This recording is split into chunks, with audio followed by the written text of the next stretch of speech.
Hello, ഇതാണ് fox tail orchid. Botanical name Rhynchostylis retusa എന്നാണ് കേട്ടോ. നല്ല ഭംഗിയുള്ള പൂക്കളാണ്. ഇത് വാൻഡ, പണ്ടൊക്കെ നമ്മൾ സ്കൂളിൽ പഠിച്ചിട്ടില്ലേ, മരവാഴ, വാൻഡ ഇനത്തിൽപ്പെട്ട ഓർക്കിഡാണ്. ഇതൊരു വളർച്ച എത്തിയ ഒരു പ്ലാന്റാണ്. മാക്സിമം ഇത്രേ വരുവുള്ളൂ ഇതിൻ്റെ വലിപ്പം. ഇപ്പം നമുക്കിത് പ്രത്യേകിച്ച് പോട്ടി മിക്സ് ഒന്നും ആവശ്യമില്ല. ചട്ടിയിലാണെന്നുണ്ടെങ്കിൽ പൊട്ടി മിക്സ് ഇല്ലാതെ നമ്മുടെ വാൻഡ ഓർക്കിഡ് ഇട്ടേക്കുന്നത് പോലെ നമുക്കിടാം. അത് വേര് കുറച്ച് വലിപ്പത്തിൽ വരും. പിന്നെ മരത്തിലൊക്കെ ആണെന്നുണ്ടെങ്കിൽ കുറേ കൂടി നല്ല രീതിയിൽ വേരുകൾ നല്ല വലിപ്പത്തിൽ പോകുന്നതാണ്. അപ്പോൾ ഞാനൊരു തെങ്ങിൽ വെച്ചിരിക്കുന്നതാണ്. അത് അതിലിങ്ങനെ ചുറ്റിപ്പിടിച്ച് നല്ല ശക്തിയിൽ പോകുന്നുണ്ട് കേട്ടോ. ഇതിൻ്റെ പൂക്കൾ ഇതേ രീതിയിലാണ്, കണ്ടില്ലേ? അത് മുകളിൽ നിന്ന് താഴേക്ക് ഇങ്ങനെ കുറേശ്ശെയായിട്ടേ വിടർന്നു വരുള്ളൂ. പിന്നെ നമ്മുടെ ഡെൻഡ്രോബിയോ അല്ലെങ്കിൽ ഫെലനോപ്സിസോ പോലൊന്നും അത്രയും പൂക്കൾ ലാസ്റ്റ് ചെയ്യുകയില്ല. എന്നാലും കൂടുതൽ ഇതിപ്പോൾ ഏതാണ്ടൊരു 3 ഷൂട്ട്സ് വന്നിട്ടുണ്ട്. അത് 3ഉം കൂടി വിരിഞ്ഞ് നിൽക്കുമ്പോൾ നല്ല ഭംഗിയാണ് കേട്ടോ. അത്രയും ലാസ്റ്റ് ചെയ്യത്തില്ല. പിന്നെ വർഷത്തിലൊരു 2 തവണയെങ്കിലും പൂക്കളുണ്ടാകും, അത്രയേ ഉള്ളൂ. പിന്നെ പ്രത്യേകിച്ച് കെയറൊന്നും ആവശ്യമില്ല. ഞാനിപ്പോൾ ഇത് വെച്ചിരിക്കുന്നതെന്ന് വെച്ചാൽ മഴയും കൊള്ളുന്നുണ്ട്, വെയിലും കൊള്ളുന്നുണ്ട്, അങ്ങനെയാണ്. പിന്നീട് ഇന്ന് ശരിക്കും മഴക്കാലമൊക്കെ അല്ലേ, അപ്പോൾ കുറച്ച് ഫംഗിസൈഡ് ഒന്ന് ചെയ്യാമെന്ന് വിചാരിച്ചിട്ടാണ്. അപ്പോൾ അതുകൂടെ നിങ്ങളെ ഒന്ന് കാണിക്കുകയാണ്. അപ്പോൾ ഇപ്പോൾ എൻ്റെ ഓർക്കിഡ് ഗാർഡനിൽ നിറയെ പൂക്കൾ, ഫെലനോപ്സിസ് എല്ലാം 2-3 ഷൂട്ട്സ് വരികയാണ്. അതുപോലെ ഫെലനോപ്സിസിന് പഴയ ഇത് നേരത്തെ പൂ വന്ന് കൊഴിഞ്ഞുപോയ ഒരു തണ്ടാണ്. അപ്പോൾ ഇങ്ങനെയുള്ള തണ്ട് ഫെലനോപ്സിസിന് മാത്രം നമ്മൾ കട്ട് ചെയ്ത് വിടാൻ പാടില്ല. സെയിം ഡെൻഡ്രോബിയോ ഒക്കെ ആണെങ്കിൽ നമ്മൾ പൂക്കൾ കൊഴിഞ്ഞു പോയാൽ സ്റ്റെമ്മ് കട്ട് ചെയ്ത് കളയണം. പക്ഷേ ഫെലനോപ്സിസിന് ആ തണ്ട്, നമ്മുടെ പൂക്കൾ കൊഴിഞ്ഞുപോയ ആ ഒരു സ്റ്റെമ്മ് നമ്മൾ കട്ട് ചെയ്ത് കളയാൻ പാടില്ല. അപ്പോൾ അതിൽ വീണ്ടും കിക്കീസ് വരും, പുതിയ ഷൂട്ട്സൊക്കെ വരും. അപ്പോൾ കുറച്ച് പൂക്കളും മനസ്സിന് എനിക്ക് കുറച്ചൊരു സന്തോഷമുള്ളതാണ്.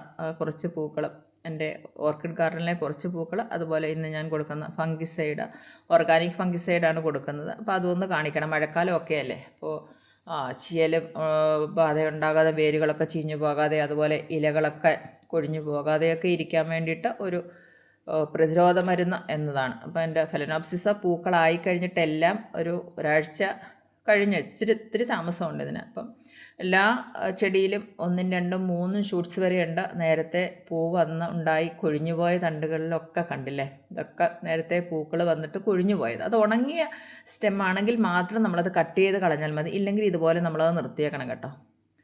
ഇതിലൊക്കെ വീണ്ടും പുതിയ ചെറിയ ഷൂട്ട്സ് വരുന്നുണ്ട്. അതിലൊക്കെ പൂക്കളും ഉണ്ടാവും. അതുപോലെ കിക്കീസും ഉണ്ടാകാറുണ്ട് കേട്ടോ ഇങ്ങനെയുള്ള തണ്ടിൽ. അപ്പോൾ അതൊക്കെയാണ് ഇന്നത്തെ വിശേഷം. അപ്പോൾ ഫംഗിസൈഡ് കൊടുക്കുന്നത് കൂടി കാണുക. അപ്പോൾ എല്ലാവരും സ്കിപ്പ് ചെയ്യാതെ എൻ്റെ വീഡിയോ കാണുക. അതുപോലെ ലൈക്ക് ചെയ്യുക, സബ് ചെയ്യാതെ കാണുന്നവരൊന്ന് സബ് ചെയ്യുക. എല്ലാവരും ഒന്ന് സപ്പോർട്ട് ചെയ്യുക. ഇതൊരു സന്തോഷം തരുന്ന ഒരു കാഴ്ചയാണ് കേട്ടോ. അതുകൊണ്ടാണ് ഞാൻ ഫംഗിസൈഡ് കൊടുക്കുന്നതിന് മുമ്പ് ഷൂട്ട്സ് വന്നത്. ഇത് കണ്ടില്ല, അത് പുഴു കയറി ഇരുന്നങ്ങനെ തിന്നതാണ്. പക്ഷേ എന്നാലും ബാക്കിയുള്ള ആ സ്റ്റെമ്മിലൊക്കെ പുതിയ ഷൂട്ട്സ് വരുന്നുണ്ട്. അതുപോലെ പിന്നീട് ചെടിയിലും വരുന്നുണ്ട് കേട്ടോ.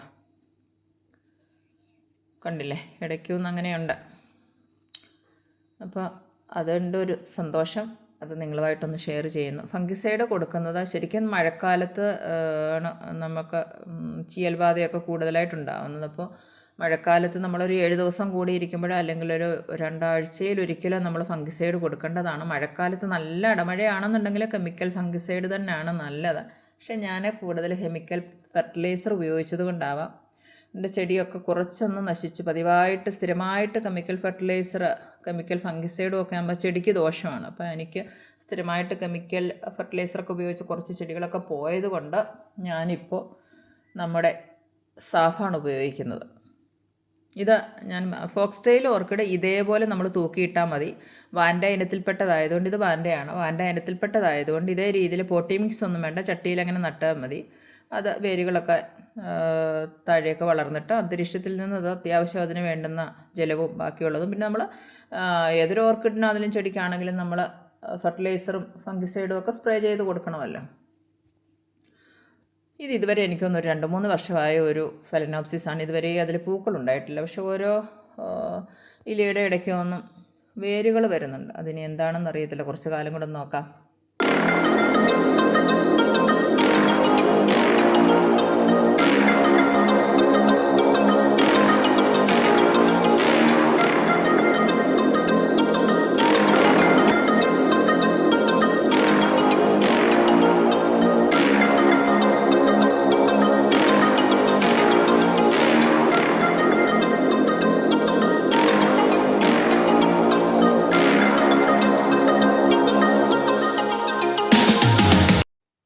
ശരിക്കും സാഫ് ഒരു ഇമ്മ്യൂണിറ്റി ബൂസ്റ്ററാണ്. ഇതാണ് സാഫിൽ അടങ്ങിയിരിക്കുന്നത് കാർബൺഡെസിം, മാംഗോസബ്. കാർബൺഡെസിം 12%, മാംഗോസബ് എന്ന് പറയുന്നത് 63% ആണ്. ഇത് ശരിക്കും രോഗം വന്നതിന് ശേഷമല്ല നമ്മൾ ഈ ഫംഗിസൈഡ് കൊടുക്കേണ്ടത്. ഇത് രോഗം വരുന്നതിന് മുൻപ് തന്നെ സ്പ്രേ ചെയ്ത്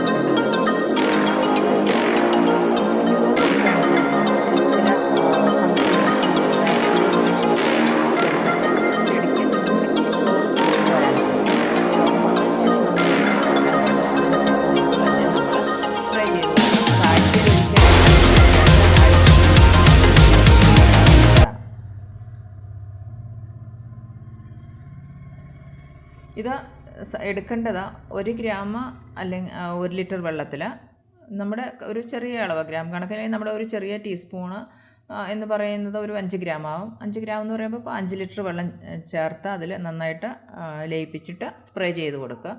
അത് നമ്മുടെ പാക്കറ്റ് പൊട്ടിച്ച് കഴിഞ്ഞാൽ എയർ ടൈറ്റ് ആയിട്ടുള്ള ഒരു പാത്രത്തിൽ നമ്മൾ അടച്ച് വൃത്തിയായിട്ട് സൂക്ഷിക്കണം. ഇല്ലെന്നുണ്ടെങ്കിൽ അത് കട്ടകെട്ടിപ്പോവും, നമുക്ക് പിന്നീട് ഉപയോഗിക്കാൻ പറ്റത്തില്ല. ഒരു ചെറിയ പാക്കറ്റ് ഉണ്ടെങ്കിൽ തന്നെ നമുക്ക് കുറേ നാൾ നമ്മുടെ ഗാർഡനിൽ അത് ചെയ്യാൻ പറ്റും. ഞാനൊരു അതായത് നമ്മൾ ഇങ്ങനെയുള്ളതൊക്കെ എടുക്കുമ്പോൾ നല്ല ബക്കറ്റുകൾ എടുക്കാൻ പാടില്ലല്ലോ. ഈ ഒരു സ്പൂണെന്ന് പറയുമ്പം ആ ഒരു സ്പൂണിന് ഞാൻ 2 സ്പൂൺ ഇട്ടിട്ടുണ്ടെങ്കിൽ ചെടി കൂടുതലുള്ളത് കൊണ്ട് 10 ലിറ്റർ വെള്ളം ഞാൻ ഉപയോഗിക്കും.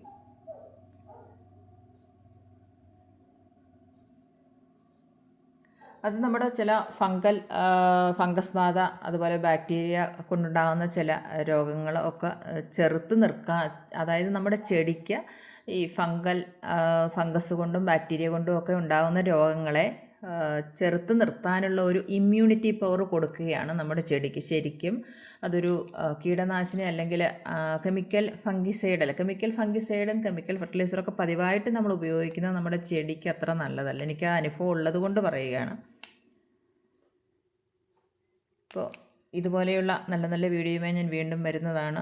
അപ്പോൾ ഒരു കാര്യം പ്രത്യേകം ശ്രദ്ധിക്കുക, നമ്മുടെ ഇലകളിലും തണ്ടിലും വേരുകളിലുമാണ് സ്പ്രേ ചെയ്ത് കൊടുക്കേണ്ടത്. ഒരിക്കലും നമ്മുടെ പൂക്കളിലോ ഇതുപോലെയുള്ള ഷൂട്ട്സിലൊന്നും സ്പ്രേ ചെയ്ത് കൊടുക്കാതിരിക്കുക. എന്നിട്ട് നിങ്ങൾ ആ വേരിൽ ചെടിയുടെ ചുവട്ടിൽ ഒഴിച്ചു കൊടുക്കുന്നത് നല്ലതാണ്. ഇത് ഓർക്കിഡിന് മാത്രമല്ല, നമ്മുടെ അഡീനിയം എല്ലാ ചെടികൾക്കും നല്ലതാണിത്.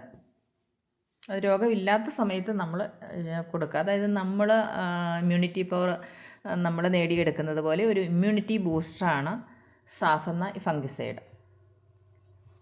ഇതുപോലെയുള്ള വീഡിയോയുമായി ഞാൻ വീണ്ടും വരുന്നതാണ്. അടുത്തൊരു വീഡിയോയുമായി വരുന്നവരേക്കും ബൈ.